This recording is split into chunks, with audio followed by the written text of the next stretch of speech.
முதல்ல எங்கள் ஏரியா பக்கம் பன்னியே கிடையாது. இங்கே பார்த்தீங்களா, இப்போ பன்னியை ஃபுல்லாக உடச்சி நாராக குண்டும் குழி தோண்டி விளையாண்டுக்கு இருக்குது.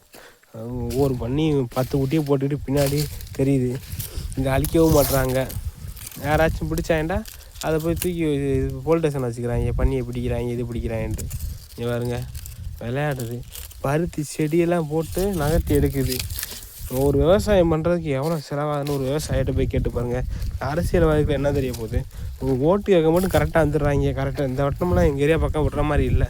இந்த தங்கம் தனர்ஸ்லாம் படு மோசமாக எங்கள் ஏரியாவில் சரியே இல்லைங்க. விவசாயத்துக்கு அவர் சப்போர்ட் பண்ணுறதே கிடையாது. அவர் ஓட்டு கேட்க மட்டும் வருவார் எங்கள் ஏரியா பக்கம். மற்ற டயத்தில் எட்டி கூட பார்க்க மாட்டார். மக்கள் என்ன நிலைமையில் இருக்காங்க, விவசாயம்லாம் எப்படி போகுதுன்னு ஒரு இது கூட கேட்க மாட்டார். அவர் தேவை ஓட்டு தான். பருத்தி செடியும் தட்ட நாசமாக போச்சு. பன்னி முண்டி கடலெல்லாம் எங்கள் ஏரியாவில் கடலில் பயங்கரமாக போடுவாங்க. ஏக்கர் ஒரு 600 ஏக்கர் 1000 ஏக்கர் போடுவாங்க. இப்போ கடலைன்றதே எங்கள் ஏரியா பக்கம் அழிஞ்சிருச்சு.